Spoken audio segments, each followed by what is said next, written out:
Porque la tarjeta no pilla. Me pueden estas mierdas. ¿Viste que hay un pop? Me quiero comprar un coso. ¿Un pop? ¿Qué es similar a eso o no? Sí, para el dijo mi hija. Es que es para el estrés. Tiene 7 años, 3 de qué va a tener. Ah, no, o sea, es para el estrés. Que lo quiera ella que tiene 7 años es otra cosa. Son adictivas esas.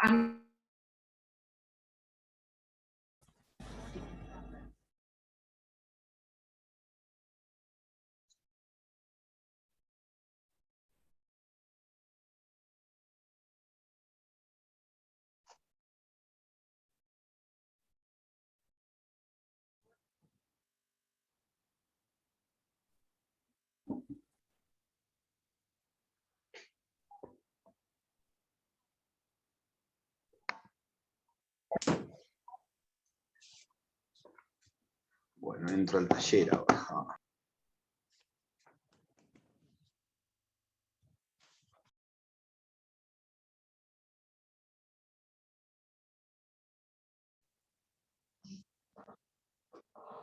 Buen día, chicos.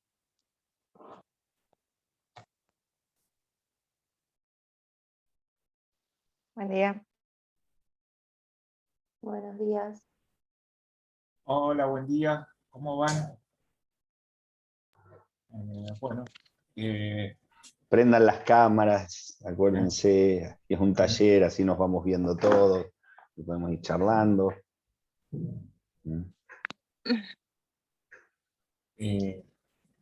bueno, primero que nada, hoy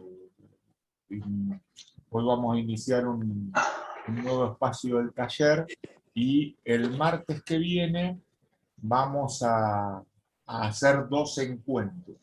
Vamos a hacer un encuentro a la mañana, como siempre, 9:45, y otro en el espacio más o menos de las 6 de la tarde, que ya bueno, y luego Octavio y Mili se encargarán de armar el Zoom para ese segundo encuentro, también teniendo en cuenta de que la semana pasada nosotros no estuvimos porque era el feriado del 25 de mayo. Bueno, agradecerles a todos los que están pudiendo participar y también, como decía Francisco, en este formato de taller, que pueden conectarse las cámaras, y aquellos que no pueden, porque bueno, como nos dicen algunos que están, o algunas, en trabajo o en otras, o a veces con cuestiones de conectividad, pero para nosotros también el formato ayuda.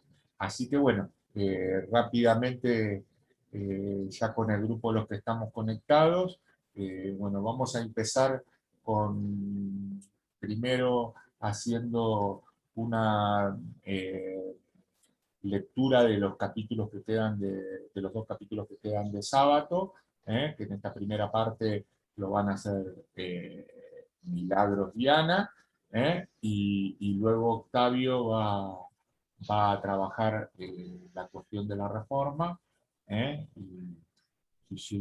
bueno, y si podemos avanzar en algo más, y si no, después de eso haremos un cronograma para la semana que viene con las lecturas que queden pendientes. Así que bueno, empezamos con Ana y Milagros, con preguntas y en función de eso, para que ustedes puedan ver las cuestiones principales en el texto, que ya lo fueron trabajando con las comisiones. Bueno, Ana y Milagros, buen día y bienvenidas.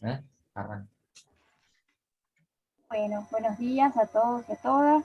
Tengan a mano el texto, que lo vamos a ir viendo con las preguntitas, así pueden ir marcando en las páginas. Vamos a arrancar con la primera pregunta. Ya nos metemos de lleno en la presidencia de Mitre. Tengan presente, bueno, en las primeras páginas, lo que siempre decimos, hay una introducción, léanla bien, identifiquen cuáles son las principales problemáticas que la autora pretende resolver en todo el texto, y de ahí nos metemos de lleno a lo que sería el texto. Bueno, yo acá salteé una parte que considero que ustedes la pueden hacer mediante su reflexión en casa, y la autora es muy clara en este sentido en cuanto a las caracterizaciones de lo que son los liberales y los federales, que son los dos grupos políticos que van a marcar los conflictos más importantes o van a protagonizar los conflictos de esta década que vamos a tratar. Y nos metemos de lleno a la primera pregunta, y nos ubicamos, a ver, les voy a marcar la página, así vamos todos en la misma sintonía. ¿Cuáles fueron los principales problemas a los que Mitre se enfrentó con respecto a la consolidación nacional? Esto vamos a encontrarlo a partir de la página 105, para que ustedes se den una idea. A ver si me lo podemos ir armando juntos.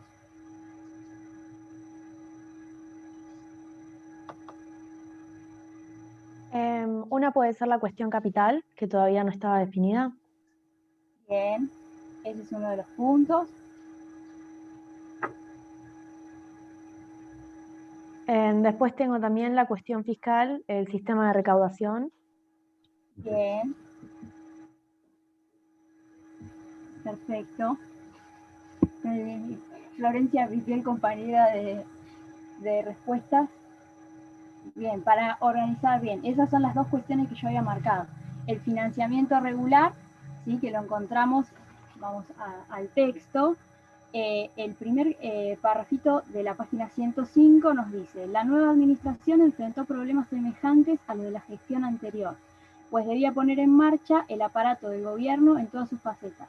Y si bien dispuso de algunos recursos iniciales provistos por la provincia de Buenos Aires, hubo de emprender una serie de acciones inmediatas y otras de más largo plazo a fin de organizar efectivamente las instituciones estatales y proveer su financiamiento regular. Y ahí está el primer punto, que es el financiamiento regular. Y después la cuestión capital, que la tenemos en el segundo párrafo, que no lo voy a leer todo, pero identifíquenlo ustedes, haciendo el mismo ejercicio que les marqué en el párrafo anterior.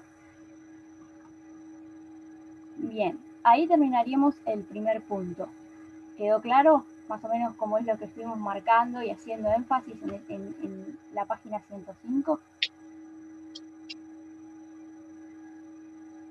Como decía Mili recién, chicos y chicas, esta cuestión de la introducción y cómo nosotros decimos el tema de llegar al texto y cómo los ayuda, es decir, cuando ya ustedes miran el subtítulo, ¿no? de esta página 105, ¿no? Cuando dice esfuerzos de construcción estatal. Es decir, dentro de esos esfuerzos, justamente esas acciones de la construcción, había que construir ese Estado.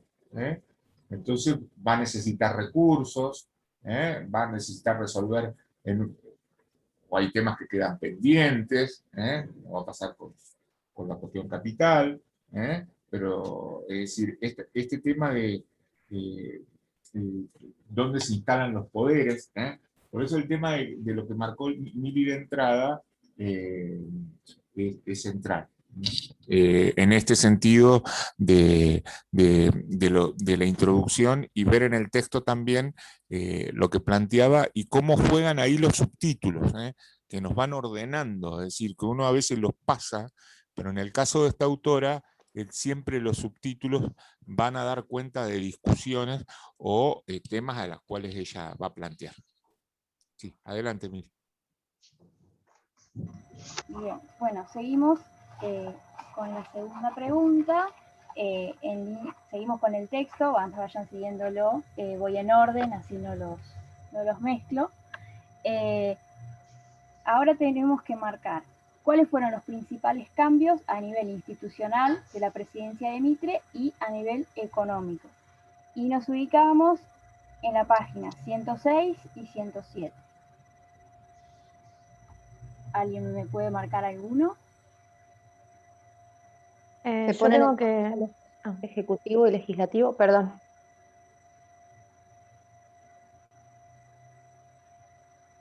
Sí, Analía, te escucho. Se ponen en marcha los poderes ejecutivo y legislativo, tengo marcado yo. Se inaugura el nuevo edificio del Congreso. Se organiza el Poder Judicial, que está formado por la Corte Suprema y los juzgados federales. Bien, perfecto. Ese es el primer punto. ¿Qué más?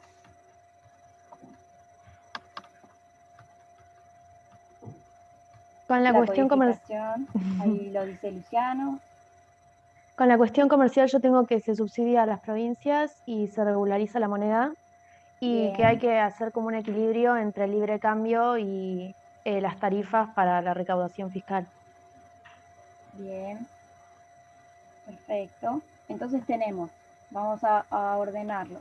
En cuanto al nivel institucional, tenemos el Poder Ejecutivo, Legislativo, Judicial, en funcionamiento, la Corte Suprema, los juzgados de sección, el avance en el proceso de codificación, como decía Luciano en el chat, y vamos en orden a lo que es la página 106. Fíjense el ejercicio que estamos haciendo con las compañeras que participaron y el compañero que participó en el chat, que es dentro de todo bastante sencillo, ¿sí? En el segundo párrafo dice, los poderes ejecutivos y legislativos se pusieron en funcionamiento.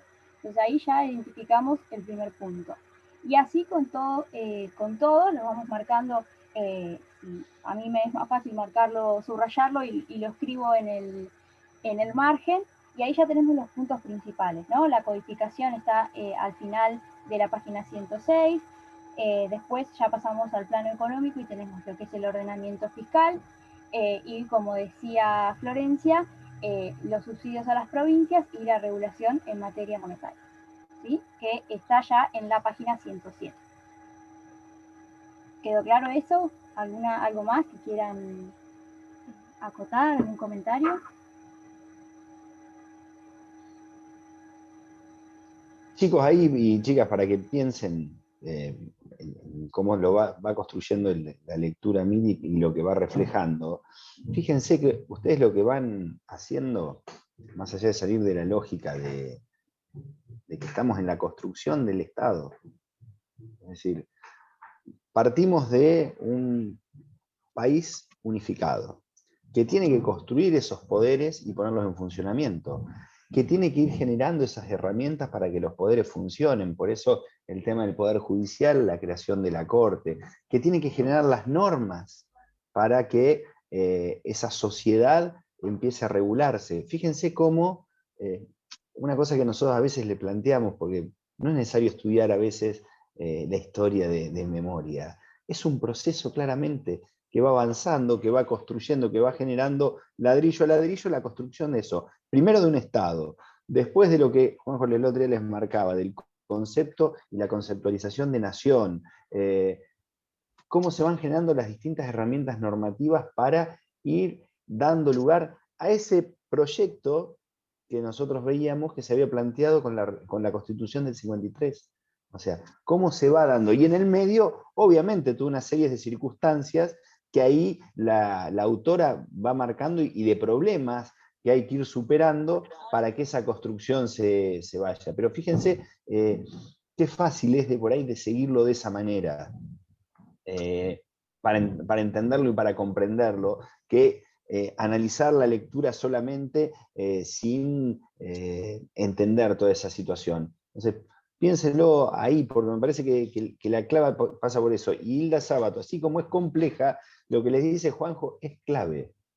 El tema de los subtítulos, fíjense que cada una de las preguntas tienen la respuesta en el subtítulo. En cada capítulo tienen la contextualización y a partir de ahí identificados claramente los temas. ¿Por qué les digo esto? Porque cuando hay preguntas sobre las lecturas de Hilda Sábato, no solo además de tener en las citas las hojas, van a tener para ubicarse esta situación que es clave. Pero fíjenla si le tienen menos odio. También quería agregar que en la página 107, en el último párrafo, también marca, Hilda, que hay un aumento en las rentas nacionales por el tema de las exportaciones y por el crecimiento de la población. Bien, excelente. ¿Ven cómo vamos en el texto viendo todos los puntos y ya ustedes pueden ir identificando cuáles son los más centrales y los más importantes? Juanjo, estás Sí, silenciado. ahí que vemos esta cuestión de lo que veníamos marcando, que cuando nosotros hacemos preguntas son en base de la lectura, las respuestas están en ella. Por supuesto que uno a veces les pide que haga un ejercicio de comparación o de reflexión, pero en función del texto, es decir, no son cosas sacadas de otro lado. Por lo tanto, por eso también el taller, es decir, cómo ustedes van trabajando con el texto, y lo que planteaba Pablo recién, a lo que venía diciendo Florencia y las otras compañeras y compañeros, es decir, cómo van marcando, es decir, había que construir estas instituciones y consolidarlas, y por lo tanto acá este aporte de lo que plantea Pablo, es decir, la cuestión de los recursos, porque vos tenés que tener recursos, esa renta nacional en el Tesoro Nacional, para poder sostener esas instituciones. Yo tengo que sostener una corte, tengo que sostener juzgados, por lo tanto tengo que tener recursos para poder hacerlo, ¿no? Y también acá esto va de la mano con un modelo económico que en ese momento a nivel internacional se comienza a consolidar, ¿no? Digamos, donde el modelo agroexportador se va a consolidar la estancia, se van a los alambrados, comunidad productiva, el ciclo de la lana, que es otra investigación que tiene Sábato, eso le va a dar una... Pero digamos, estos recursos son centrales para ver lo que planteaba Francisco, es decir, había que consolidar las instituciones, un poder ejecutivo, un Congreso de la Nación, y por otro lado, que la sociedad comience a darle cumplimiento a la norma. Una sociedad que había estado hasta ese momento 60 años, 50 y pico de años, sin poder resolver la forma de gobierno. Es decir, si tal constitución me resultaba favorable o no me resultaba favorable, y ahora, digamos, esas instituciones venían para quedarse, pero bueno, venían para quedarse, tiene que haber acá, digamos, en esta consolidación del Estado, es lo que ustedes ven en derecho político, ¿no? En la consolidación de la teoría del Estado, como esa autoridad legítima se va a aplicar en un territorio. El monopolio de la fuerza va a ser en un futuro.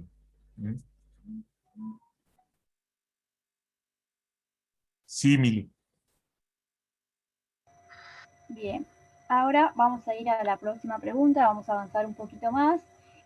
Ahora estamos en la página 116 y lo que quiero que me identifiquen ahora o que podamos identificar juntos es por qué la autora habla de que el periodo es de inestabilidad recurrente. Bien, fíjense en el subtítulo, la búsqueda del orden. ¿Sí? Esto tiene que ver con la pregunta que yo hice, inestabilidad recurrente y la búsqueda del orden, cómo intentar una solución a esto.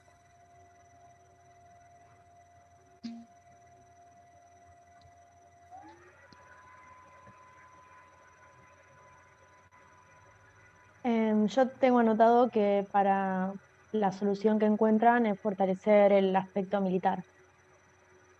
Bien. Entonces, ¿cuál sería el problema a la que la solución sería fortalecer el sistema militar?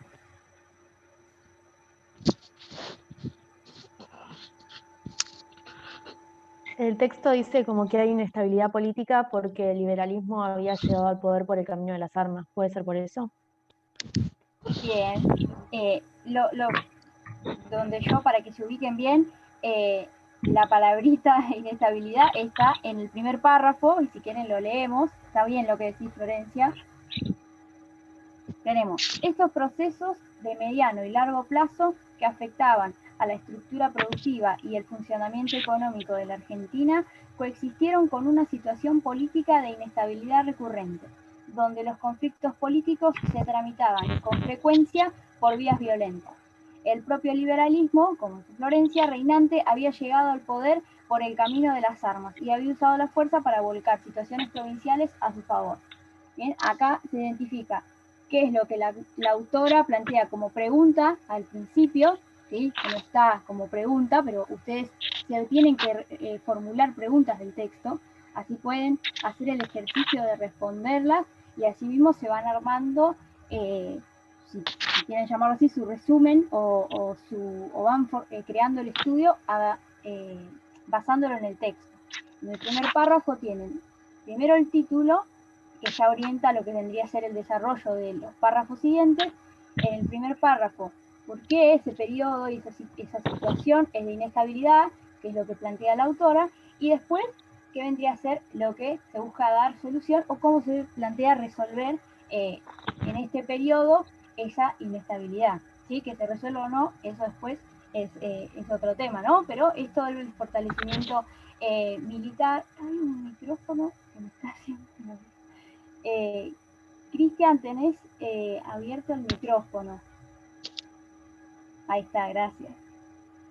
Bien, entonces, ¿pudieron marcar todos como Florencia? ¿Ya se ubicaron más o menos?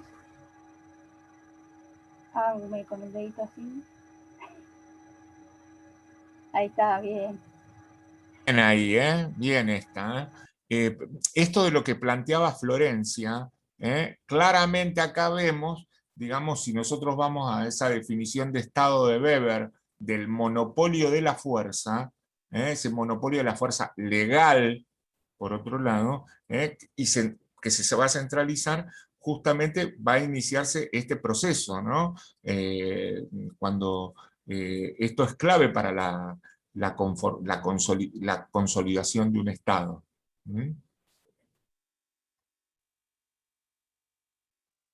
Por eso, si ustedes ven el programa, ese bloque que va desde 1810 y se cierra en el 80, porque está resuelta la cuestión estatal.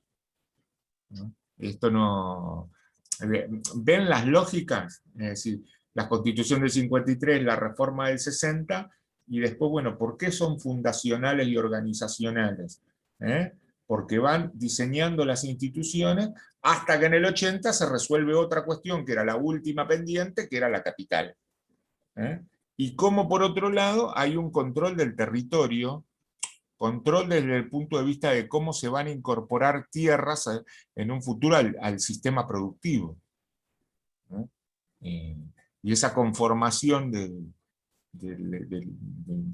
ejército va a llevar tiempos, que por otro lado van a desaparecer en un futuro las milicias provinciales.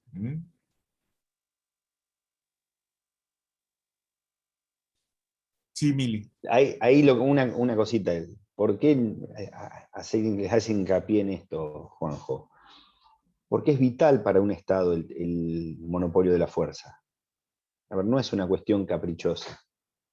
O sea, fíjense en las construcciones de cualquier Estado, cómo se van dando, el control de la fuerza, y ustedes por ahí lo deben haber visto en teoría, la diferencia entre coacción y coerción. O sea, cuando se está habilitado a utilizar la fuerza en forma legítima, legal, que es lo que el Estado tiene, y cuando no.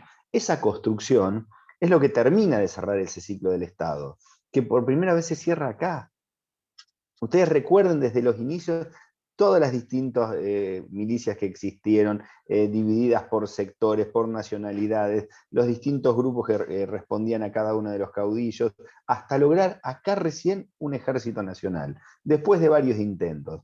Los controles o las formas en que se iban organizando desde las inscripciones, los casamientos, en las parroquias, intentos del Estado, hasta lograr cerrarlo acá. La cuestión capital, lograr cerrarla acá. Y además esa atribución de que el Estado es el que puede controlar todas esas cuestiones. Porque también lo que se da se termina de cerrar, mejor dicho, es un ciclo con las cuestiones de los conflictos provinciales. Y eso es fundamental.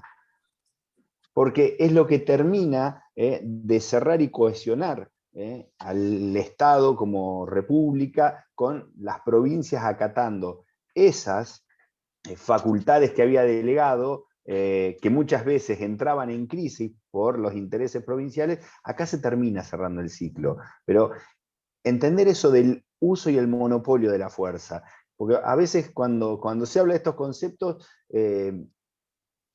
hoy en día parece que tuvieran otra implicancia. Y es nada más ni nada menos que una de las funciones que tiene el Estado. Tan simple y tan sencillo como eso. Entonces, entender por qué les marcamos esto y por qué la autora lo marca tan claramente y por qué los chicos hacen hincapié en esa pregunta como algo central de la lectura. Bien, vamos a seguir con una más. Voy a la página 122. Vamos todos para ubicarnos mejor. Y el título o subtítulo, mejor dicho, son los trabajos electorales. Entonces, vamos a tratar de identificar, a ver si me pueden ir diciendo, características de los procesos electorales, ¿sí? Que los tienen todos en estas dos páginas abajo del subtítulo.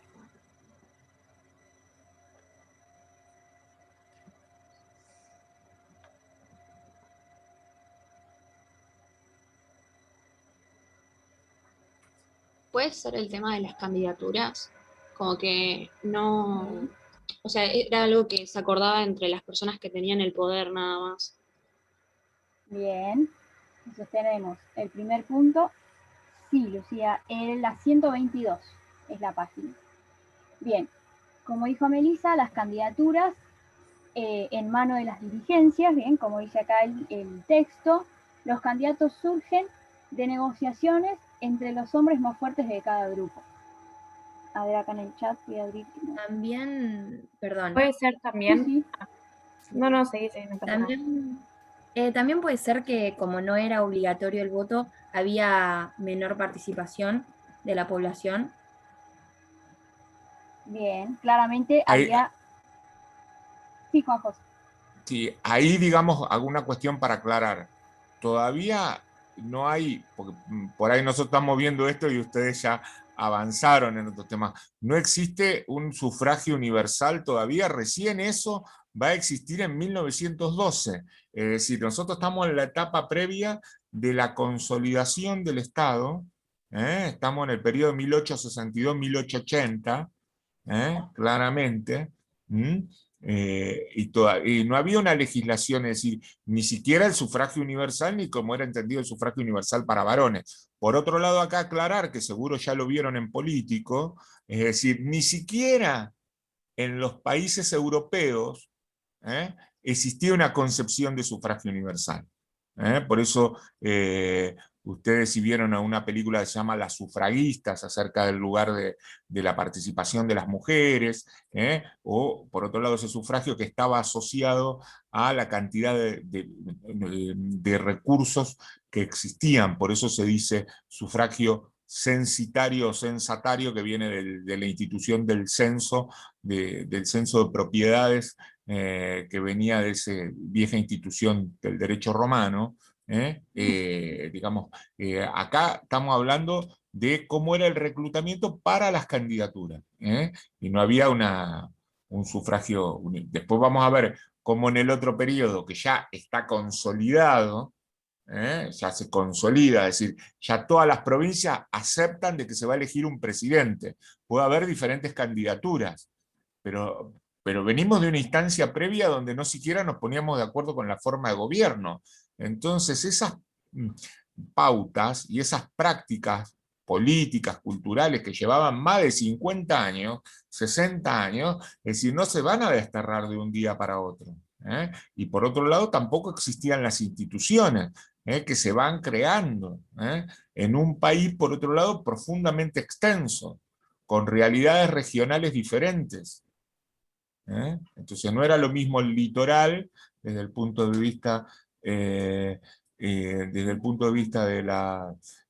los recursos, es decir, no era lo mismo Santa Fe, Córdoba y Buenos Aires que Tucumán o que La Rioja.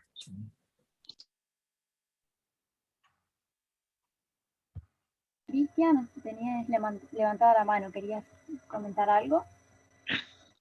Sí, justamente, buen día para todos. Como decía el profe Juana, acá en esta parte, si se fijan en la parte de 123, casi a la mitad dice, la participación electoral no estuvo librada a la voluntad individual y espontánea de los potenciales volantes, sino que la participación es colectiva de los comicios, organizada por las diligencias, es decir, que solamente se participaba por comicios que se organizaban con los dirigentes por las cuales, que es lo que tengo acá entendido, las listas que quedaban a cargo de las candidaturas. O sea, unificando toda la lectura, me encuentro de que no era un voto individual, no era algo voluntario, sino que más bien era dado por medio de las candidaturas. Como decía, no se trata de partidos actuales, sino que organizaciones montadas para cada ocasión, con diferentes formatos. Es decir, no eran siempre iguales. O sea, pienso yo, o sea, cualquier cosa me corrigen, no eran siempre iguales, sino que eran montadas para cada ocasión, digamos.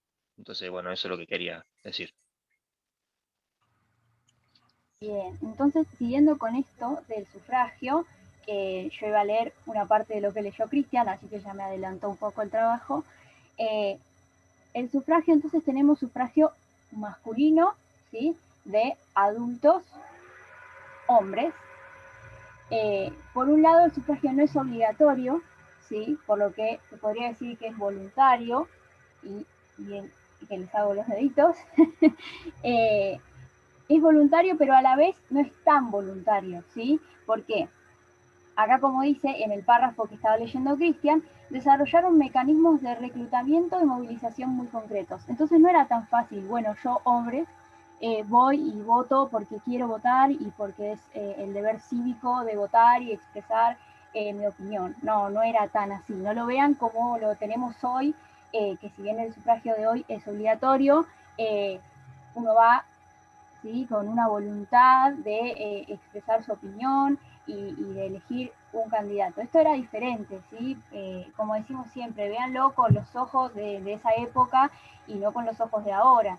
Es parte también de lo que decía Juan, las mujeres, olvídense del sufragio en esta etapa, entonces fíjense bien que la autora lo explica muy bien y va punto por punto explicando bien cómo era el sufragio de esa época, pero traten de verlo sin pensar cómo es el sufragio ahora, ¿no? Y sobre todo la voluntad de participar, que no estaba tan libre, digamos. Esta cuestión que plantea Emilia acá, es decir, ¿se acuerdan ustedes que cuando Ternavasio hacía un análisis de la participación de lo político, justamente planteaba ahí ese lugar en el periodo del rosismo, el lugar que tenían los jueces de paz, ¿no? Y bueno, como mecanismo de reclutamiento. Parte de esos mecanismos de reclutamiento siguen existiendo, es decir, porque por otro lado el voto no era, la participación electoral no era con un voto secreto. Es decir, que vamos a ver después cuando esto va a ser cuestionado hasta la sanción, pero para eso nos faltan todavía 40 años y hay acciones diferentes que va a ser la ley Sáenz Peña, que tiene que ver con el inicio de una norma que va a transformar prácticas que nosotros somos herederos de esas prácticas. Prácticas que todavía hoy nos cuestan entender, ¿no? Pero bueno, no quiero avanzar en eso, digamos, porque si vos sos un partido chico y te robaron la boleta y no tenés un fiscal, no tenés, entonces si hubiese boleta única, no pasaría esa situación, ¿no? Entonces, pero piénsenlo en ese mecanismo de reclutamiento, es decir, todavía acá en los jueces de paz, y había esas prácticas que Buenos Aires las tenía porque la participación en los plebiscitos vos reclutabas a las personas. Miren, hay, con relación a eso y lo difícil de imaginarse, yo estaba viendo justo acá, estaba buscando, que es miren, no sé si se llega a ver, ¿ves? Bueno, es una imagen de la revista El Mosquito de 1877, en un capítulo de un libro que se llama Las máquinas electorales. Y ese capítulo que dice, don Bartolo plantea, dice, abran que voy a escribir a mi majada. Y cuando habla de la majada, no habla de las ovejas, habla de todos sus empleados que llevaba para votar. Los inscribía y votaba por ellos. Entonces, ¿Es muy difícil imaginar eso hoy en día? Claramente es muy difícil para muchos de nosotros, pero algunos de esos métodos electorales se sostienen de otras maneras, con otras cuestiones, pero fíjense cómo se funcionaba y algo que estaba totalmente normalizado. Por eso lo que les decía a Mili ahí, creo que es claro y es sustancial que ustedes se ubiquen en tiempo. La demanda de participación política no era algo natural, ni que estaba totalmente expandido en los distintos sectores. Esto de que yo voto y que se encarguen era mucho más vigente que en otros periodos. Entonces, fíjense cómo estas máquinas electorales iban generando todos estos procesos. ¿Es difícil de entender, de comprender, de justificar o de plantearlos? Claramente que sí, pero es necesario entender para ver por qué se llegó después a la ley Sáenz Peña. ¿Por qué esos sectores que van a aparecer en la vida política demandan cuestiones que van a determinar que tengamos después la ley Sáenz Peña?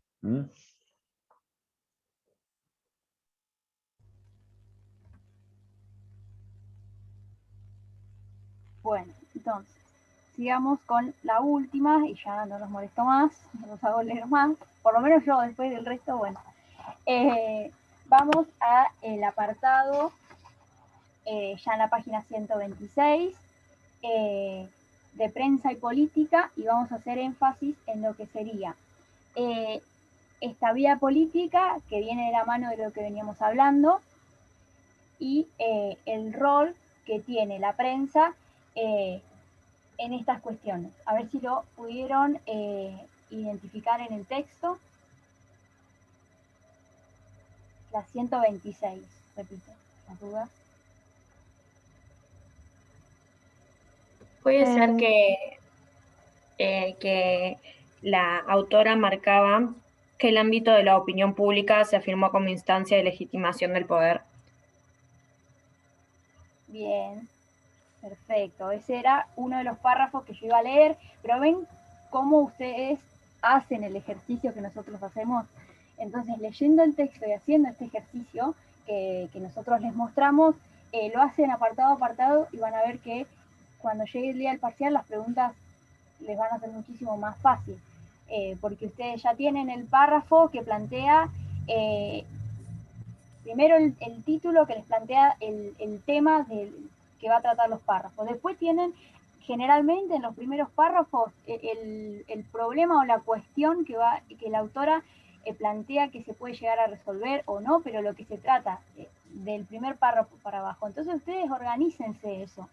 En cada apartado hagan el trabajo de ir leyendo, de ir marcando, y ven como solos cuando yo les planteé esto de la prensa, solos identificaron el párrafo que yo había marcado. Entonces, haciendo eso van a ver que va mucho mejor. Y por último, ya el último comentario es: hagan énfasis en la multiplicación de clubes, de periódicos, en las campañas de opinión, y también que están presentes y siguen presentes los actos de violencia, ¿sí?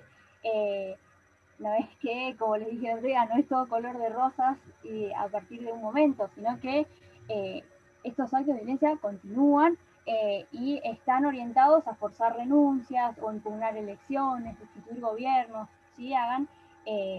No dejen de mirar esos puntos. Pachi, no sé si querías decir algo. Sí, a ver, algo que ahí hablábamos en la previa, pero ustedes piensen el método de acción política de una manera distinta a la que hay que pensarlo hoy en día. Y la importancia, nosotros por ahí en la IA lo marcamos en el primer periodo, que es del 50 al 60, con el conflicto de la Confederación con Buenos Aires, la influencia de los medios, de las publicaciones, de tener el panfleto, de tener la revistita de la agrupación, del grupo de inmigrantes, de la sociedad de socorros mutuos, cada asociación, cada grupo, cómo expresaba sus ideas, a partir de esos pequeños panfletos, publicaciones, que eran trabajos periodísticos o mini periodísticos, pero que era una forma de militancia política. O sea, nosotros vamos a ver después con la aparición de los sectores, la aparición de las publicaciones del socialismo, de los grupos anarquistas. Bueno, hay mucha militancia política y mucha participación a través de estos medios. Y además, lo que les marcaba a Mili es algo para asociar con una lectura y para que vean cómo algunas cuestiones vienen enraizadas de antes. ¿Ustedes se acuerdan cuando en la primera parte hablábamos de la lectura de Di Meglio, de cómo irrumpía la práctica política, el uso del espacio público, la utilización de determinados sectores en la primera década revolucionaria? Bueno, fíjense que este procedimiento se va modificando, va cambiando. ¿Por qué? Porque vamos teniendo distintos actores que se van sumando. Lo que les marcaba recién Milagros son la aparición de estos nuevos actores que van a dar lugar a otras cuestiones en este proceso que se inicia. Pero fíjense cómo esto se va enriqueciendo, por así decirlo, y se va complejizando cada vez más, y la importancia que tienen distintos fenómenos que se nos van a cruzar, porque se nos van a empezar a cruzar el fenómeno de la inmigración, con la militancia, con la organización del país de una manera distinta. Todo esto va dando lugar además a transformaciones políticas, sociales y normativas. Nosotros vamos a ver que varios de los cambios que tienen que ver, o cuando en este punto se trata las leyes represivas, la ley de defensa social, la ley de residencia, bueno, ¿están vinculadas con estas cuestiones previas? Claro que están vinculadas. Claro que están vinculadas. Tenemos que ir atando y uniendo todas esas cuestiones. Sigan, chicas, que vienen muy bien. Y yo quería agregar algo al punto este de prensa, que lo anoté medio como algo importante también, es que el gobierno también utilizaba a los diarios como apoyo para que hablen bien de ellos, digamos. Y era también como un tiro y afloje entre diferentes partidos, y usaban los diarios como medio para expresar a la población la competencia entre ellos, digamos. Eso que vos estás planteando, Pablo, es decir, ya uno lo encontraba en el primer medio que sale, que va a ser la Gaceta con Moreno, y donde había algo, nos trasladamos a 1810, entonces, que era una Gaceta, un folleto, digamos, en ese formato, y decía, si las noticias son favorables a la revolución, más tiradas. Si las noticias eran, digamos, una derrota militar en una edad, menos tirada. Piensen que lo único que existía hasta ese momento, que lo que planteaba Francisco, y lo que decía Emily, y lo que refuerza ahora Pablo, era no existía ni la radio todavía, es decir, van a faltar varias décadas todavía para la presencia de la radio. Es decir, la radio es un producto bien del siglo XX, posterior a Irigoyen, claramente. Cuando veamos el peronismo vamos a ver justamente el impacto de la radio. Pero bueno, entre otras cosas. Perdón, una cosa, esto de lo que están hablando, la autora lo marca en la página 128 en el primer párrafo, y ahí habla de la prensa, y ahí empieza a decir que en sus páginas se expresaban los discursos de los políticos. Es decir, los discursos de quienes mismos habían impulsado los diarios, ¿no? o esas publicaciones venían en general de organizaciones políticas o de intelectuales que participaban en la política. Es decir, para que nosotros veamos, digamos, el diario más añejo de circulación nacional que existe hoy, que es La Nación, va a ser fundado justamente por Mitre. Es decir, Mitre va a crear su propio diario, para reforzar esta mirada. Sí, Mili. Bien, yo iba a marcarles eso que dijo Melissa, me parece, que en la página 128 tienen 3 párrafos, préstenle atención a los 3 párrafos que hablan de esto que estábamos diciendo antes, y nada, por mí ya estoy, así que le doy la palabra a Ana. ¿Quién puede ser que tenga una pregunta antes de arrancar yo con el siguiente? Yo tenía para también anexar a lo que veníamos hablando con los chicos, porque es bueno, interesante. También ver cómo se ha movido, digamos, en este periodo, cómo se iba moviendo, en menor medida, pero que iba creciendo, la prensa en distintas provincias. Eso también es algo, hay un punto que veo que lo detalla, lo explica la autora acá, donde habla, y dice, en el resto del país los diarios eran mucho menores y sus tiradas más chicas, pero crecientes. Córdoba, por ejemplo, ya mostraba una prensa activa en la década anterior. Tuvo a principios de los 60 dos órganos principales como protagonismo político. Bueno, y así va nombrando Tucumán, Santa Fe. O sea, vemos cómo de una manera u otra la prensa, por lo que estoy leyendo, era meramente política. Digamos, los diarios eran para mencionar o para demostrar situaciones políticas. Entonces, ¿cómo se fue, digamos, en una palabra, politizando cada provincia por medio de la prensa también? Un punto que me di cuenta también. Bien.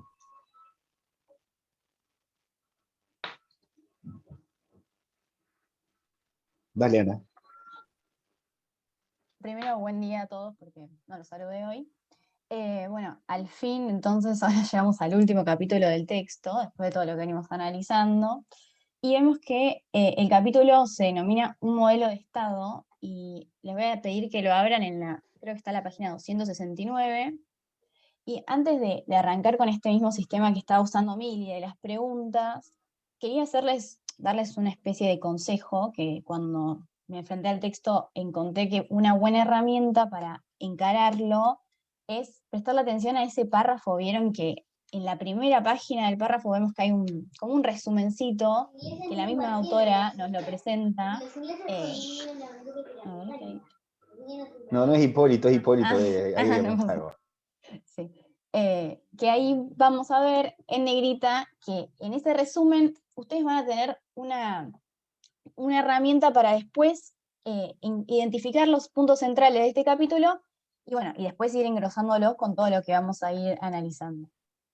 Así que bueno, la primera pregunta y el aspecto en el que queríamos profundizar era en la página 270, no sé si pueden ir al texto, que vemos que al empezar este capítulo, la autora lo que hace es, nos pone en contexto primero. Es decir, nos dice, bueno, cómo era la situación, cómo venía toda la consolidación del Estado hacia 1870, y en la página 270 vemos que nos marca que existen dos problemas que todavía no se pudieron solucionar. ¿Hay alguno que los haya podido identificar? Es la página 270. El primer párrafo, antes del revés de la conciliación. ¿El control de las situaciones de las provincias? La cuestión capital. Dice que el formato de este estado seguía en discusión. Claro, perfecto.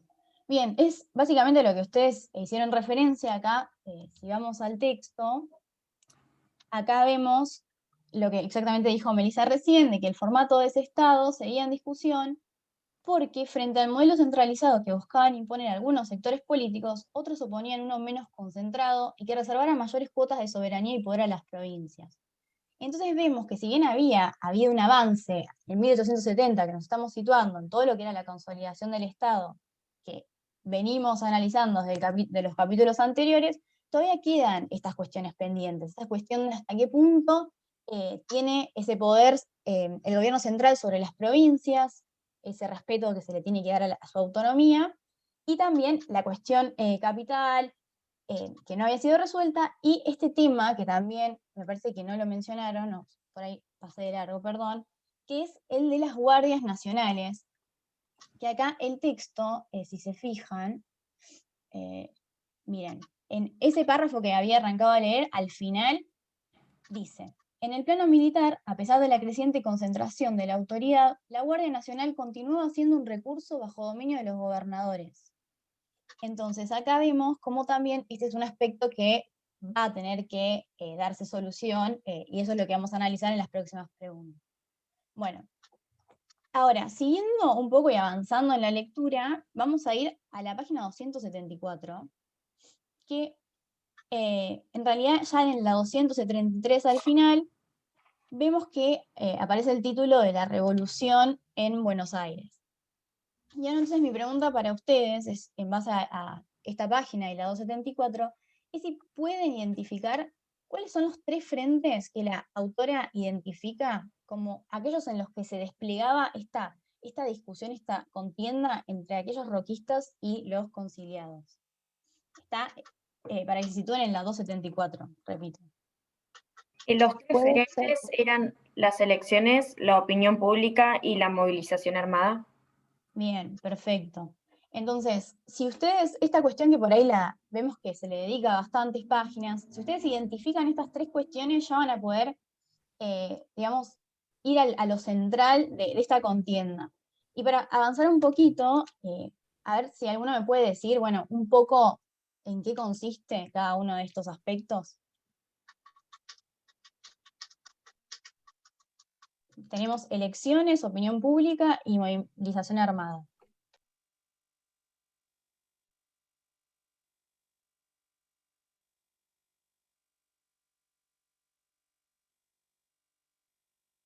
Creo que está vinculado un poco a lo que veníamos hablando igual, pero ¿qué era lo que estaba pasando en la opinión pública? Que igual medio que ya lo hablamos, pero bueno, toda esta cuestión de la importancia que tenía para captar estos adherentes, o sea, para captar más gente a la posición que teníamos, bueno, se utilizaban la prensa, como todo lo que analizamos y que Francisco estuvo viendo recién. Ahora, en la movilización armada, a ver, que voy a buscar la página, que acá ya vamos un poquito más adelante. Eso lo vemos en la página 278. ¿Alguno me puede decir cómo se manejó este tema?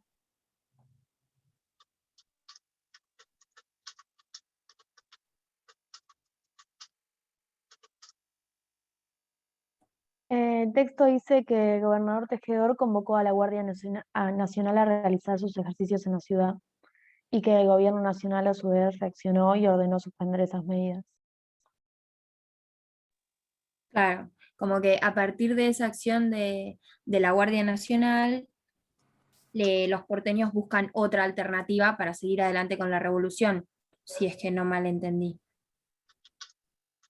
Bien, ¿y cómo se caracteriza eso? Que en un momento se establece. ¿Quiénes son los que van a conformar digamos, esas milicias? O sea, ¿cómo funciona esa cuestión? Que lo dice, miren, para que se ubique, es el último párrafo del 278. Los ciudadanos, porque en realidad el Congreso suspendió reunir a la Guardia. Sí, los ciudadanos decía como que se organizaban por barrios y se entrenaban entre ellos, como si fueran milicias, pero entre los ciudadanos de los barrios. Bien, perfecto. Eso era lo que Sí, quería hay preguntar. una oración que dice, la ciudad entera estaba en armas, como que los ciudadanos se organizaron. Genial. Bueno, y avanzando un poquito más, entonces, ya vamos a ir a la página 281 y 282, que ya al final de la 281 se nos habla del desenlace, o sea, ¿qué es lo que pasa luego de la contienda armada? Y acá lo que quería preguntarles es, una vez que se termina con esta contienda armada, ¿en qué 2 asuntos vamos a ver que los vencedores ponen atención y ponen énfasis a partir de este conflicto? Y eso está también en esa primera parte de la sección que habla del En la desenlace. Guardia Nacional y en la cuestión capital. Bien, ¿y qué es lo que pasa con la Guardia Nacional acá, finalmente? Pasa como al monopolio de la fuerza del Estado. Deja de ser organizada por las provincias, digamos, y pasa a ser nacional. Bien, perfecto. Acá también veo que Luciano en el chat dice que justamente se prohíbe a las provincias la formación de cuerpos militares. Entonces acá vemos cómo de a poquito ya vamos llegando como a esa consolidación que había hablado Juan, cuando analizamos del capítulo anterior, de esa necesidad del monopolio de la fuerza. Y también, finalmente, se va a poder llegar a esa cuestión capital que mismo en el texto, o sea, yo les recomiendo que lean ese apartado que dice la cuestión capital, que hace un modo de síntesis de todo lo que costó llegar a que se federalice Buenos Aires, y que eso también lo venimos hablando desde el taller anterior, pero bueno, acá sí se puede poner un cierre a esta cuestión. Ahora bien, avanzando un poquito más, ya vamos a entrar en lo que es el gobierno de Roca, y vamos a ir a la página 287, que lo que quería preguntarles es qué es lo que significa para ustedes, habiendo leído el texto, ese lema del gobierno de Roca de paz y administración. Eso está también en la 287. Yo quiero decir que en una clase Alfonsina nos había dicho que leamos hasta el subtítulo Imperio de la Nación. Entonces esta parte yo no la leí por eso. Pero no sé si alguien más está igual que yo. Ah, no estaba enterada de eso. ¿Alguien más? ¿No lo leyeron entonces? Sí, yo también tengo entendido lo mismo. Sí, exactamente, yo también entendí lo mismo. Ah, bueno, entonces ya... ¿Hasta qué Ana, página? lo que sí, cerrarles la idea, porque, a ver, eso es, si bien eso es así, lo que les Bien. plantea Ana me parece interesante. ¿Por qué? Porque lo que tiene, más allá de, a veces lo que abunda no daña, y ahí lo que tienen ustedes es un resumen de todo el conflicto de la cuestión capital. Algo que es muy complejo de hacer todo el raconto histórico en el que suele haber preguntas y en el que suelen meter la pata. O sea, más allá de que la lectura o esa porción no corresponde, yo se los recomiendo, coincido con Ana, en que lo vean, porque no es largo, es algo muy corto, pero les va a servir para cerrar toda la cuestión capital. Porque como ustedes ven, es un conflicto permanente que nosotros traemos desde la primera década revolucionaria que se cierra acá.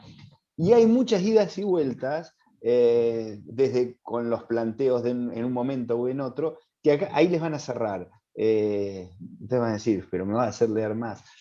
Me parece que es una cuestión de la lectura que es interesante, que por qué no es obligatoria, porque supuestamente ustedes ya lo desarrollaron toda la cuestión capital en todas las lecturas anteriores. Bueno, acá tienen un compacto, me parece interesante. María Cruz, hablaste. Sería como donde dice que en los términos de Roca su gobierno correspondía a garantizar la paz a través del perfeccionamiento de los instrumentos de acción, acción del Estado, así como dedicarse a la administración para favorecer el avance de civilización y progreso. Esa sería. Ahí ustedes van a tener el cierre de toda esa cuestión, porque además lo que ahí les marcaba Ana con la cuestión capital, va a generar toda una serie de conflictos y divisiones políticas que van a ser la explicación de muchos de los sectores políticos que vienen para adelante. Por eso es una cuestión que ustedes técnicamente la deberían tener comprendida con la lectura de todo, pero que acá me parece que tienen un cierre cortito interesante. Por ahí, cerráselos, Ana, vos, me parece, más allá de las preguntas, para explicarlo y que por ahí vean qué marcar ahí en la lectura que les va a servir, Dale, porque es algo que siempre se pregunta.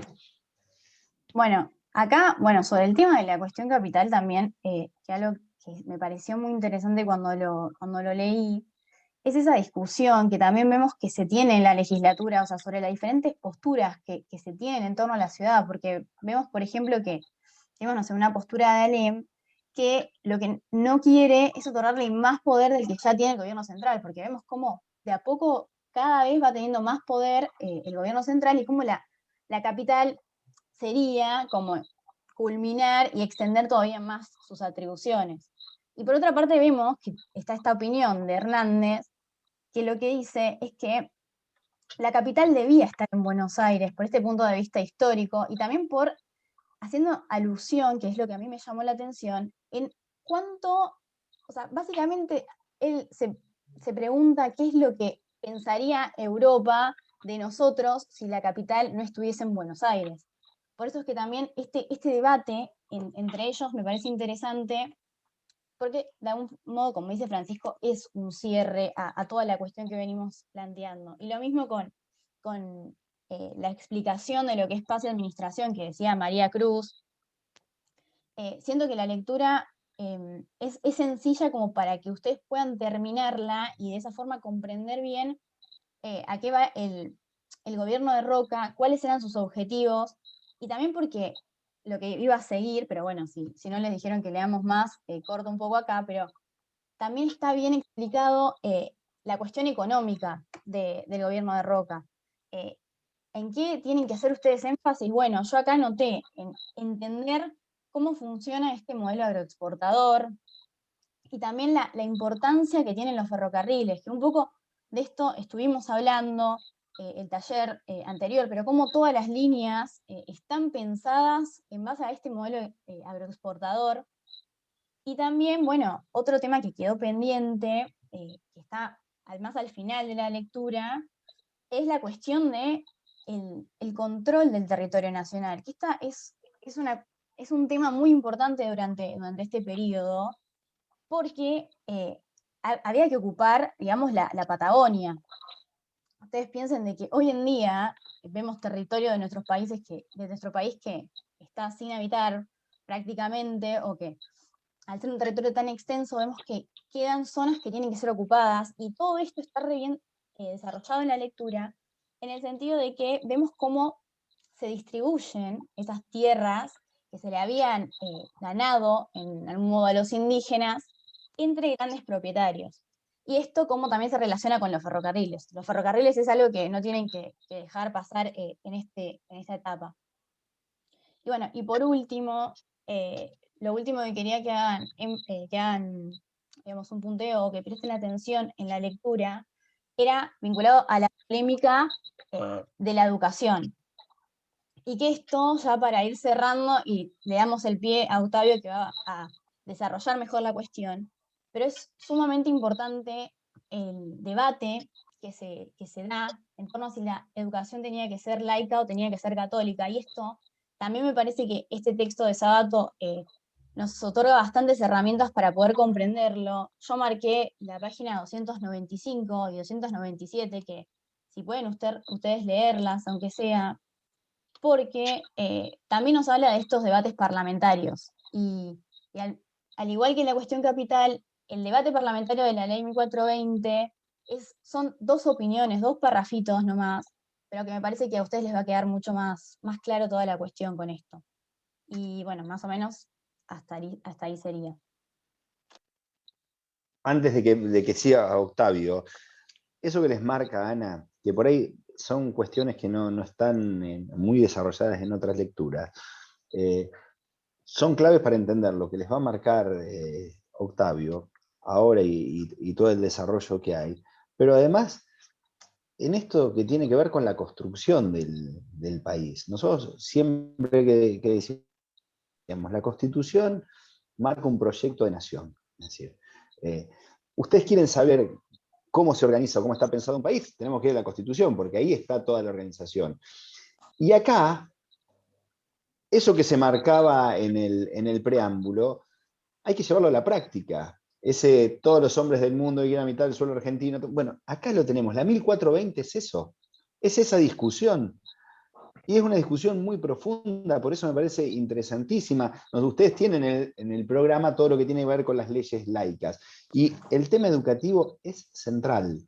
Porque es central para entender cómo va dándose esa modificación de la población, cómo va influyendo la inmigración, qué modificaciones normativas se van generando para favorecer esta cuestión, cuándo eso empieza a incomodar al gobierno, porque nosotros vamos a encontrar que esto genera conflictos e incomoda al gobierno. Entonces, es sustancial. Son dos debates muy importantes. La parte del discurso de Alem, que está en el libro de Sábato, cuando plantea cómo se va a desarrollar la capital, el punto casi que el presidente le va a tener que pedir autorización después a la capital para gobernar, es central para entender, pero además para ver cómo hace más de 150 años se estaba planteando el proceso que hoy vemos, y eso que marcaban algunos al principio cuando analizamos la Constitución, cuando veíamos el tema del federalismo en Rosas, cómo nosotros tenemos una Constitución técnicamente federal, pero que en la práctica nos encontramos que Buenos Aires ha terminado monopolizando y conformando la organización administrativa, política, que determina el curso del país. Por eso me parece que es muy interesante. Son dos cuestiones que las pueden ver y con lo que Octavio les va a decir. Dale, Oki, nomás. Buen día, chicos, ¿cómo andan? Bueno, yo el tema que les voy a hablar es de la reforma universitaria. Es un tema, la verdad que, bueno, por lo menos a mí es bastante apasionante. Un tema que por ahí, a diferencia de otros temas, nos interpela a nosotros de una forma, digamos, totalmente directa, ya que es, digamos, un hito, un evento que todavía, digamos, nos repercute hasta nuestros días. Y es más, que por ahí yo, Mili y Ana estemos acá con ustedes dándoles esta mano, está muy referido a esta reforma. ¿Por qué? Ya que esta, uno de sus, vamos a hablar un poco más en profundidad, pero una de las grandes, digamos, de lo que más importancia le daba, era la participación de los estudiantes en la universidad. Entonces, bueno, ¿no? Entonces, esto por ahí, también las clases que ya tuvieron, por ahí a ustedes les van a dar, digamos, que les pique el bichito de interiorizarse en el reformismo universitario, y que bueno, la verdad que es un tema hermoso. Entonces, cuando hablamos de la reforma, estamos hablando que sea en 1919. Entonces, a ver si ustedes que ya estuvieron leyendo, ¿no? Y ya tuvieron una clase. ¿Ustedes cuáles vieron que fueron las situaciones previas que se dieron en Argentina y en el contexto internacional para que se dé esta reforma?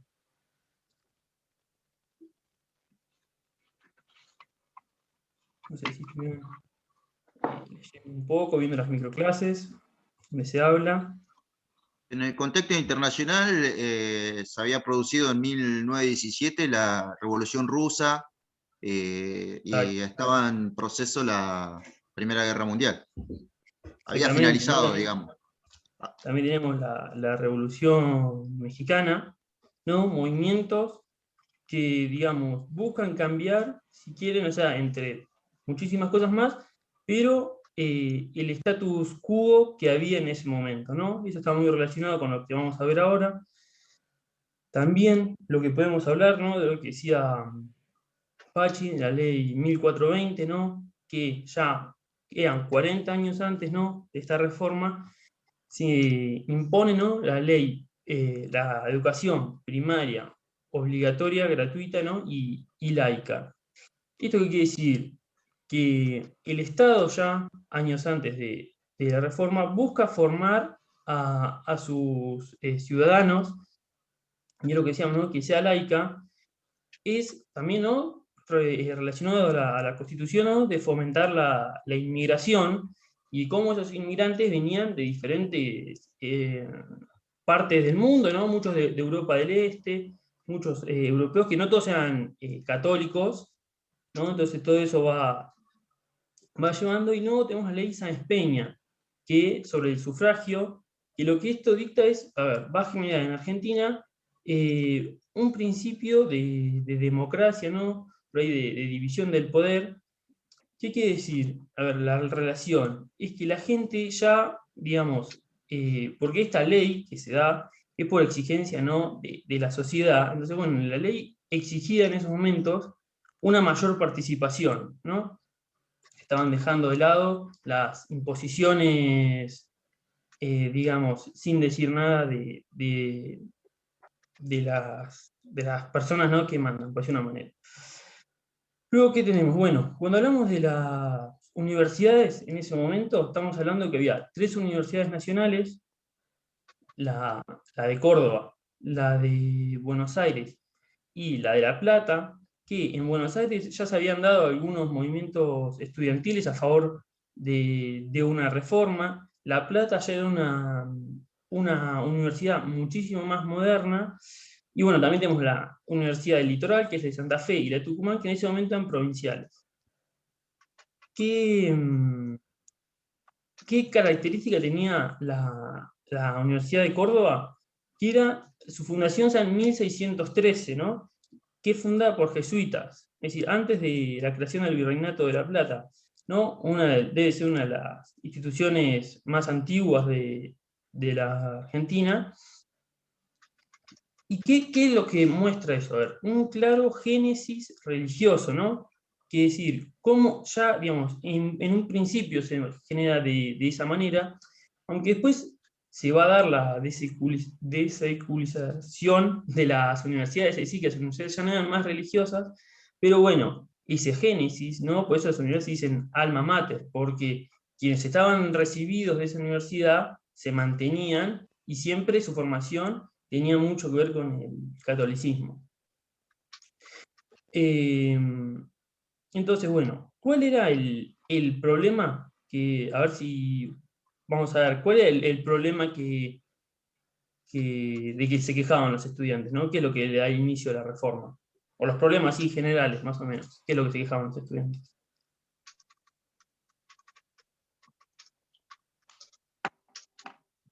Sería como la estructura que tenían las universidades, que los encargados, digamos, como que tenían cargos vitalicios, y la forma de enseñar también puede ser. Exacto, muy bien. Era, vamos a decir, había, digamos, vamos a decir que había quejas puntuales, pero en realidad era una queja de todo el sistema, y un sistema que se retroalimenta, ¿no? Entonces, vamos a decirle, una de las principales quejas era una universidad elitista y clerical, administrada por pocos, que por otro lado heredaba los cargos, ¿no? Eso es lo que estamos diciendo. Quienes digamos, se educaban de una manera, seguían con ese, por decir, vicio de la educación, de elitista, ¿no? Clerical, la seguían manteniendo porque siempre eran los mismos los que estaban en el poder. Octavio.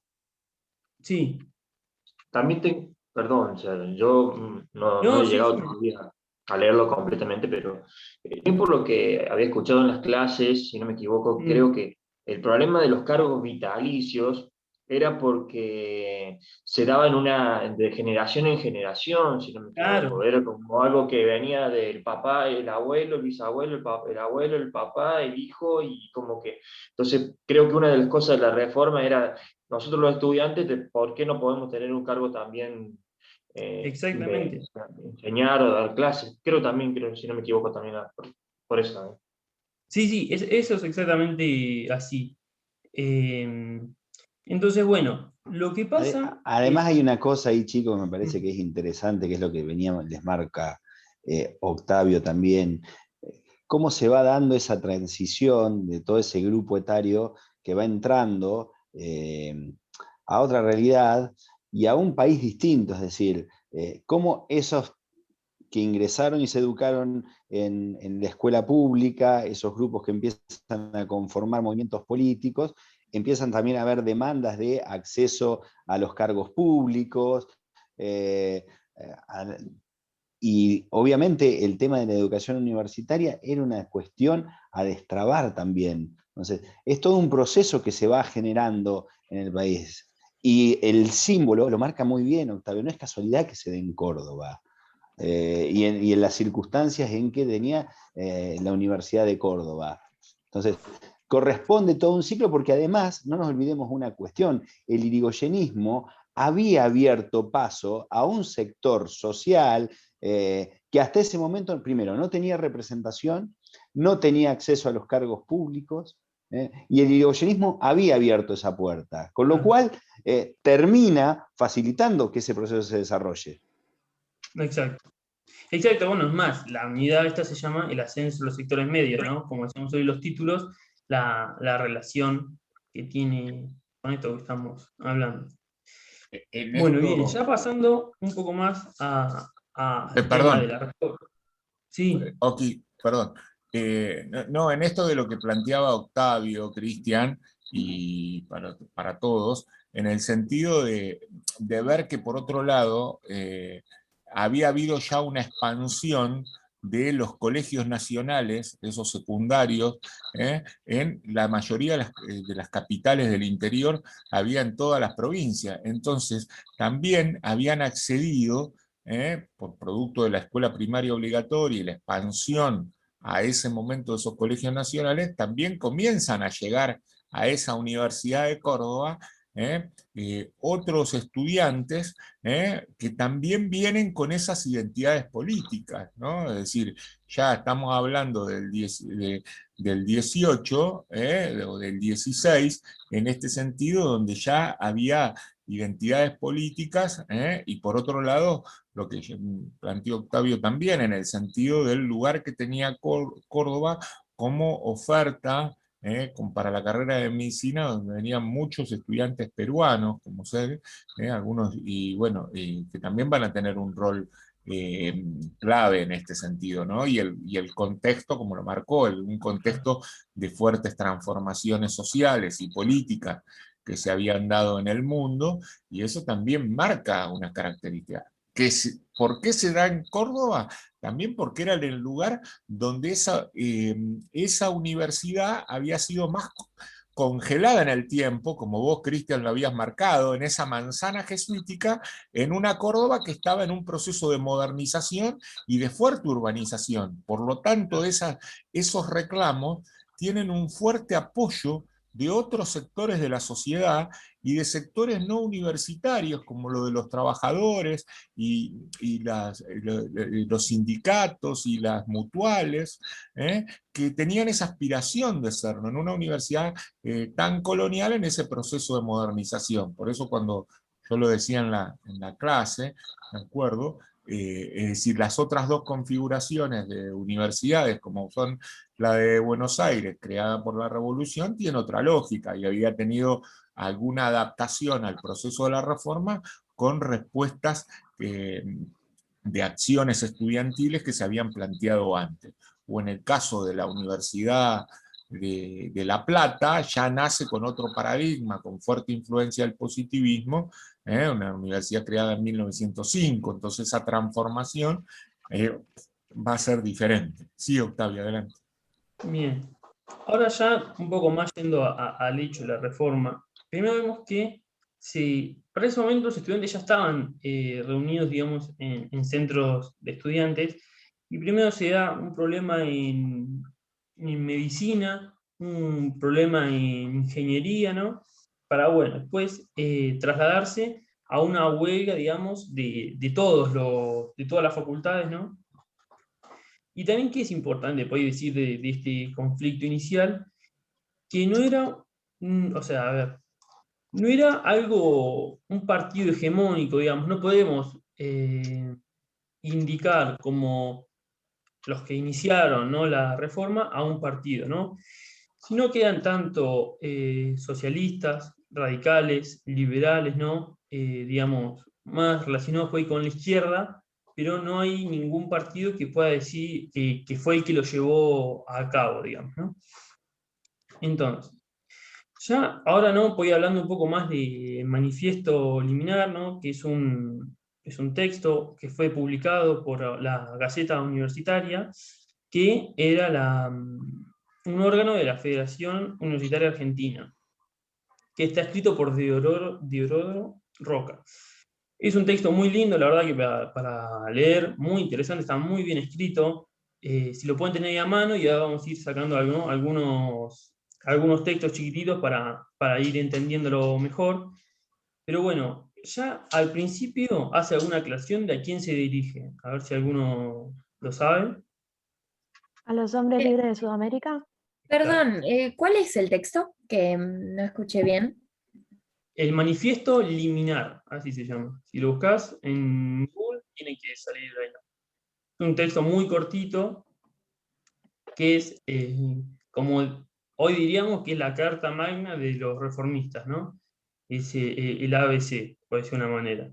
Pero bueno, si no, igual no importa, lo vamos a ir leyendo por ahí lo más importante. Perdón, Octavio, ¿el manifiesto cómo? Liminar. Liminar. vamos a ir viendo lo más importante, que por ahí que lo que tienen que rescatar, no es necesario que después lo lean por ahí completo, con la lectura que tienen en el campus, van a ser mayor, va a estar todo bien explicado, digamos. Bien, exactamente, como decía Florencia, es a los hombres libres de Sudamérica. ¿Qué es la referencia esa? Es decir, no es solamente a los universitarios de Córdoba, no es solamente a los estudiantes de Argentina, es sino para toda Latinoamérica. Pero, ¿por qué es para toda Latinoamérica?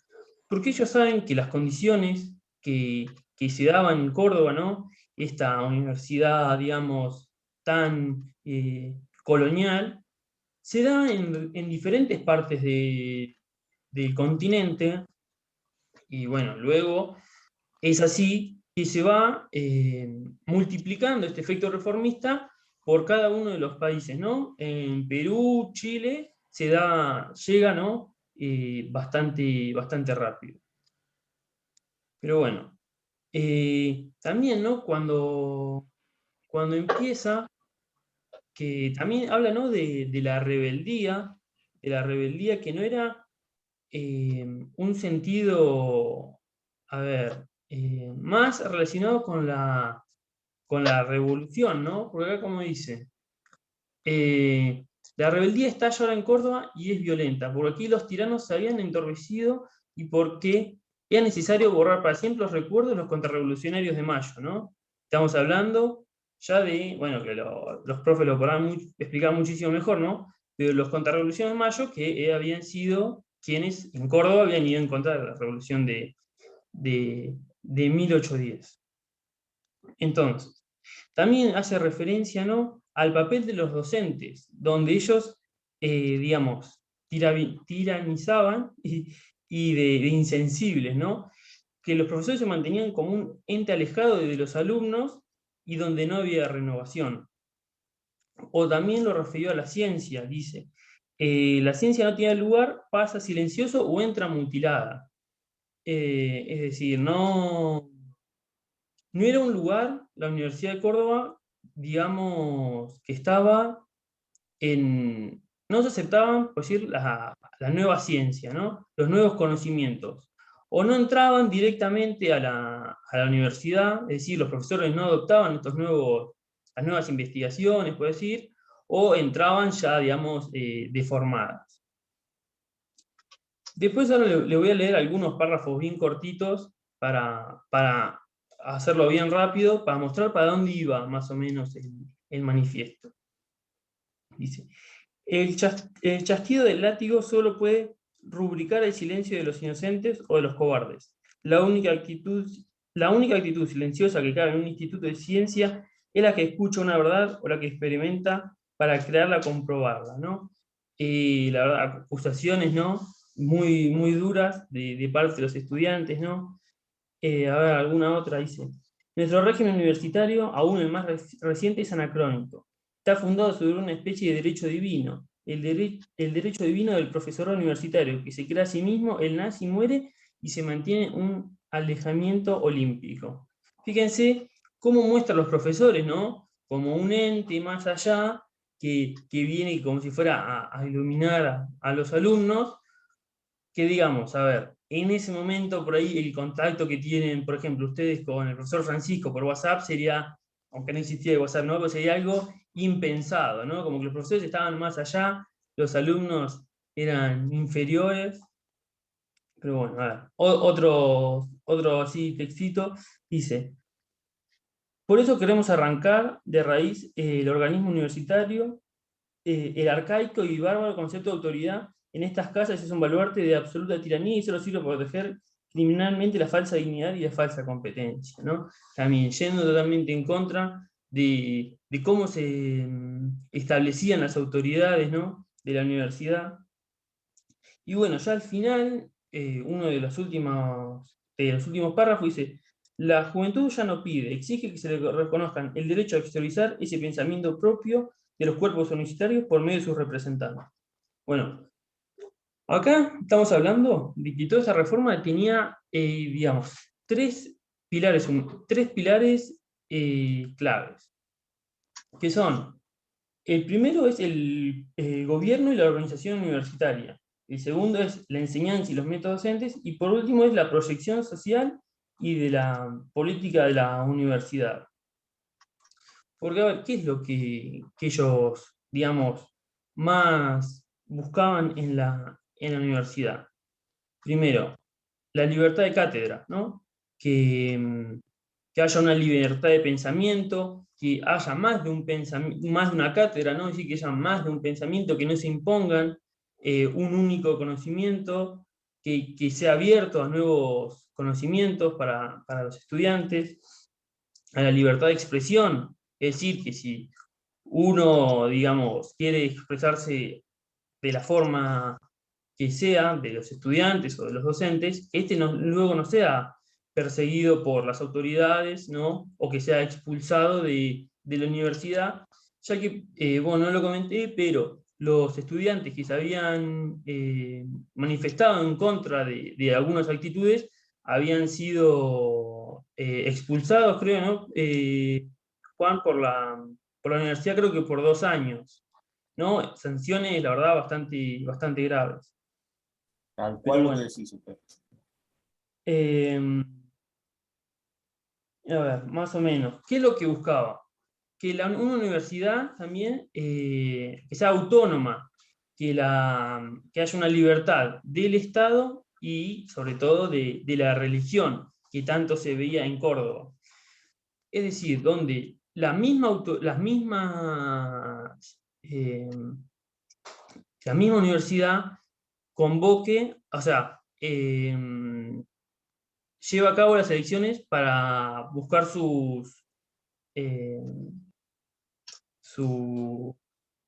la gestión, digamos, las autoridades, ahí está. Que las elecciones para las autoridades sean tanto por parte de los docentes, estudiantes y graduados, ¿no? Lo que se denomina el cogobierno, ¿no? Un gobierno tripartito.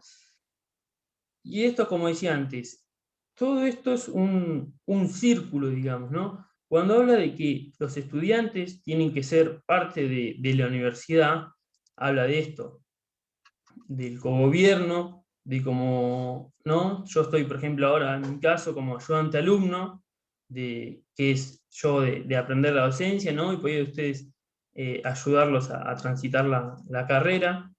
Es una libertad política y administrativa la que se busca con la reforma. Lo que busca son elecciones democráticas para todas las autoridades de la universidad con participación, bueno, de los profesores, graduados y estudiantes.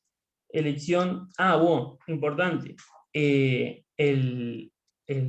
los concursos, cómo se eligen los profesores, ¿no? Que se elijan a través de concursos, no que sea, como decía antes, de que se hereden los cargos, que siempre sean los mismos, sino a través de un concurso público, ¿no? Donde todos los profesores que quieran postularse o que quieran postularse para profesores tengan que pasar por una especie de examen que se seleccionará a los que se crean más idóneos.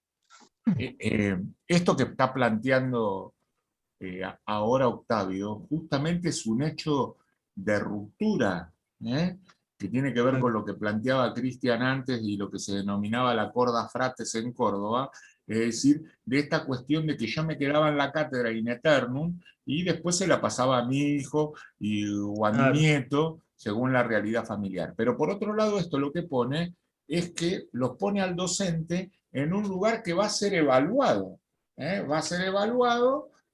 Entonces, acá, digamos, también esto que pone en tensión, algo que venía de la impronta colonial. Tenía que actualizar los contenidos, no podía estar dando siempre lo mismo desde hace 15, 20 o 30 años. ¿Se entiende? Entonces, esta situación es un tema central, el tema de los concursos. Como marcó Octavio recién, esa libertad administrativa que genera la autonomía, que las instituciones se van a dar sus estatutos y elegir sus autoridades, van a tener su propia normativa, el concurso es otro hecho de ruptura, Y esto va asociado a otro de los principios de la reforma, que es el que a veces queda más pendiente, porque tiene que ver también con una cuestión de recursos económicos, pero que en este caso, en nuestra facultad y en esta asignatura, ustedes lo pueden ver, es decir, que es la cátedra paralela, y la libertad de cátedra, es decir, ustedes pueden cursar con la cátedra A o con la cátedra B, es decir, claramente, es decir, hay en general, en su momento en la facultad, allá hace muchos años, se impulsaron cátedras paralelas en muchas asignaturas de primer año. Bueno, hoy existen en los años superiores, en Derecho Internacional Público, en privado, pero bueno, eso también, pero también hace una concepción de universidad. Una universidad que el pluralismo ideológico, la posibilidad de que existan diferentes miradas científicas, entonces el pasar por el concurso es un hecho trascendente. Cuando nosotros hacíamos ese artículo con Alfonsina y Pablo, y nosotros íbamos justamente en la normalización, es decir, cuando llegan los principios de la reforma a la Universidad de Mar del Plata, que va a ser con la vuelta de la democracia en el año 83, los docentes se resistían. Habían pasado 70 años de la reforma. Los docentes se resistían a concursar. Imagínense lo que era un concurso, plantear idea de concurso en 1918, en 1920, de avanzada, en ese sentido. Sí, Octavio, perdón. Bueno, no sé si se acuerdan de la primera clase de historia que fue presencial, me parece, ¿no? Hicimos el taller en verano, que vimos, ¿no?, algunos videos de quienes normalizaron la facultad nuestra en los 80.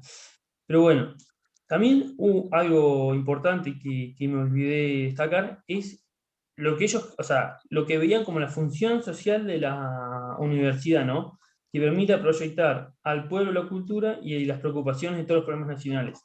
Es decir, que haya una retroalimentación de el pueblo, que es quien mantiene, ¿no? Porque, bueno, también lo que se busca en la universidad pública, que sea el Estado, ¿no?, quien mantiene a través de los impuestos las universidades, y a su vez las universidades den a la sociedad digamos, por decirlo, alguna retribución, ¿no?, que hoy lo vemos gracias a la extensión, que bueno, de diferentes proyectos, la universidad va brindando diferentes herramientas. Pero bueno, la verdad que ya se hizo la hora y podría estar hablando un rato más, pero bueno, tengan en cuenta que por ahí lo más importante son las bases principales y a qué apunta la reforma, ¿no?, a todo este cambio de ya sacar una universidad colonial y clerical y elitista a una universidad más moderna. Octavio, digo, ¿me podrías Sí. repetir los tres pilares clave de la reforma universitaria de Sí. 1919? Los ¿Qué primeros gobierno? son, claro, digamos, el gobierno y la organización universitaria. Es decir, ¿qué es lo que plantean reformar? El primero es el gobierno y la organización universitaria. Segundo, la enseñanza y los métodos docentes. Y por último, la proyección social y política universitaria, que sería para afuera, ¿no?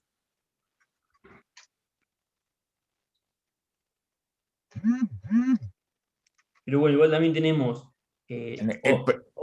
otras cosas importantes, ¿no? Como si fuera los concursos, ¿no? El cogobierno. Hay bastantes, hay cositas para... En esos tres ejes Sí. ejes que planteaba Octavio, el primero, ¿me lo podés repetir, Octavio? ¿Cuál era?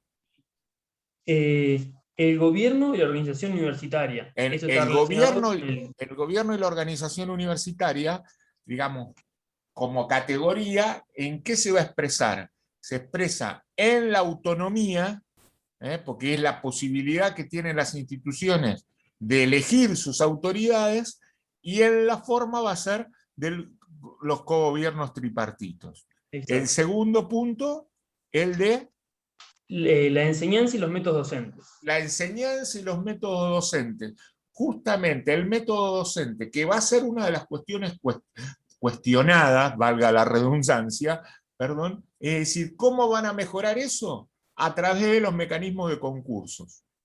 ¿Mm? Exacto.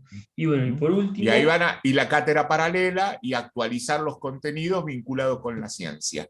Y el tercero, que tiene que ver con la función social, ¿no? Exacto, exacto, función social. Función social, claramente Octavio también lo dijo, que es la extensión.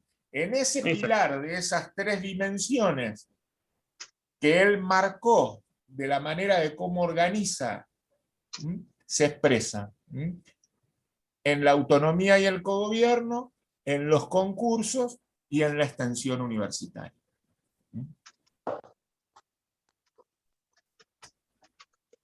Yo, bueno, ya mi tema lo doy por terminado, y bueno, ojalá a cualquiera de ustedes, ¿no? les interese y quieran participar, ¿no? de la política universitaria. La verdad es algo muy lindo, sea desde el lugar que sea. No sé si Juan, Bueno, ¿querés cerrar la clase? Sí, Una ver. pregunta. Sí. Cuando se refiere a la función social de la universidad, ¿tiene que ver, o sea, con qué tiene que ver? Cuando ya el alumnado, digamos, estudió, se recibió y pudo aportar a la sociedad una profesión, o tiene que ver No. con la función de la universidad? Va desde todo a ver, ¿cómo decimos? Cuando decimos la universidad se exterioriza en todas sus etapas. Es decir, ustedes, por ejemplo, como estudiantes, pueden participar de un proyecto de extensión, que ese proyecto va a estar formado por graduados, puede ser que esté formado por graduados, o docentes y estudiantes, ¿no? O otro tipo de proyectos que se den a lo largo de la facultad, que normalmente tiene las tres partes. Entonces, no es solamente de unos o de otros, sino siempre la universidad se entiende como que tiene esas tres patas, digamos, que son los graduados y los docentes y los estudiantes, que digamos, tienen la posibilidad de participar en diferentes actividades. A ver, Cristian, como te decía Octavio recién, es decir, ¿cómo vos o ustedes con este plan de estudios también van a expresar su práctica del compromiso social universitario a través de las prácticas sociocomunitarias? Es decir, tienen una experiencia curricular de extensión, que la van a hacer en los años superiores, que están en las prácticas sociocomunitarias. También en la presentación de propuestas, es decir, algunos de nosotros estamos participando y la cátedra va a armar una propuesta al respecto para dar esta asignatura en contextos de encierro. Algunos de los colaboradores del equipo docente vamos a la unidad penal 15 de varones y a la unidad penal 50 de mujeres, y damos talleres de alfabetización académica, junto con el docente de Derecho Político, y ahora también impulsamos también las clases de la carrera de abogacía, y también damos talleres. Ahora otros docentes están trabajando un programa de alfabetización ciudadana con Pachi. Es decir, pero además me parece que hay una cuestión que me parece importante, y el tema de que la universidad tiene, cuando el rol social hace referencia a la influencia que tiene que tener en la sociedad, claramente como algo que no está diferenciado.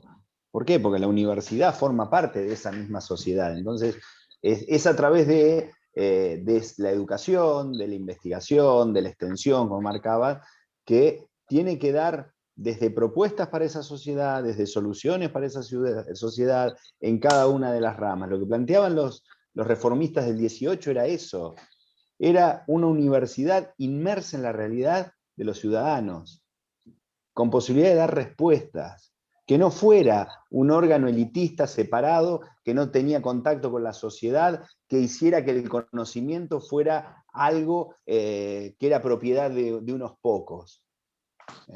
Esa es la ruptura que causa la reforma del 18. Es insertar a la educación y visualizar la educación universitaria como parte de esa sociedad, pero una sociedad en la que todos los ciudadanos forman parte, ¿bien? No una educación para unos pocos. Claramente en eso nosotros vamos a ver que el tema del reformismo va a tener a lo largo después del periodo muchas historias, idas y venidas, pero el manifiesto, como les marcaba Octavio, es claramente una visión y una radiografía de lo que se quiere para la universidad y lo que se quiere para la sociedad. Ese es el salto. Es dejar de que la educación sea un compartimento estanco que parece que no tuviera ningún tipo de vinculación, cuando nosotros vemos, y más hoy en día, que la universidad necesariamente tiene que tener contacto con esa realidad y con esa sociedad. A eso apunta con la cuestión social. Exacto. Bueno, estamos, me parece, ¿no? Sí, sí, sí, ya nos pasamos un ratito del horario. Juan, cerrá, vos que sos el más grande. Sí, bueno, la verdad que la aclaración viene de más, ¿viste? Él porque siempre se cree que es chiquito, ¿viste? Pero ya pasaron unos cuantos años que lo tuve de alumno, ¿viste? Más que alguno de ustedes, ¿viste? Les digo que fue antes del 2000, para que se den cuenta, del otro siglo, ya que se hace tanto el juvenil. Qué buenas cremas bueno, uso. sí. Los tratamientos de colágeno te dan éxito. Pero bueno, para ir cerrando en esto, nosotros durante mañana en las clases con Alfonsina y que también participamos nosotros, seguro que ya van a estar, como estamos diseñando ahora, por eso en un momento salí, cómo va a ser la etapa de acompañamiento y seguimiento la semana que viene, así que estamos ahí planteando una maratón por postas, así que, digamos, en la maratón existen centros de avituallamiento, ¿no? Donde uno Como Yatasto. como ya, la posta, bueno, pero en ese sentido, bueno, empezarían los lunes y el martes va a haber dos movimientos, así que Octavio, quedás vos a cargo de garantizar el Zoom del martes a la mañana y uno a la tarde, y el miércoles va a ser el movimiento de la semana que viene. Eso mañana, entre mañana y el jueves, se va a comunicar, donde nosotros vamos a repasar las lecturas y los contenidos en los diferentes momentos. Es un dispositivo nuevo de formato de maratón por postas que no va a ser un único día, sino van a ser lunes, martes y miércoles en este formato del acompañamiento. El martes va a tener 2 horarios, cada día con determinados temas. Entonces, vemos el tema, no volvemos, ¿entiende?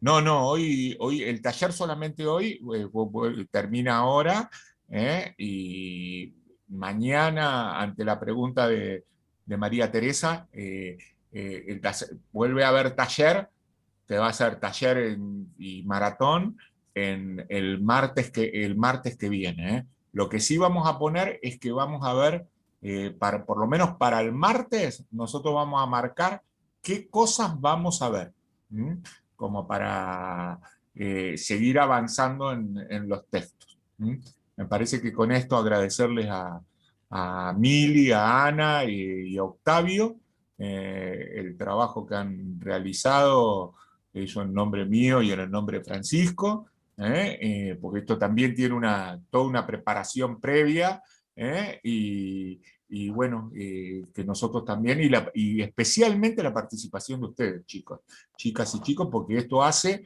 de que ustedes se animen, de que ustedes marquen, de que como, bueno, cada vez son más los que participan, y bueno, y cómo van identificando cosas. Y esto también les permite al resto de que se sigan animando, porque en este espacio del taller es en el espacio donde ustedes tienen que plantear las dudas y donde no tienen que tener temor a equivocarse. Por eso, digamos, agradecerles y bueno, nos estamos viendo, bueno, con algunos mañana y con otros en el formato de la semana que viene. Y bueno, después vamos a armar un dispositivo para el, vamos a armar un dispositivo que va a ser una encuesta que la estamos diseñando junto con los chicos para que ustedes puedan hacer valoraciones acerca del taller, las cosas que le parecieron bien, las cosas que tenemos que mejorar, porque bueno, nosotros en este formato de Zoom nunca lo habíamos realizado, pero bueno, para ese sentido. Bueno, nos estamos viendo. Gracias. Chao chicos, nos vemos.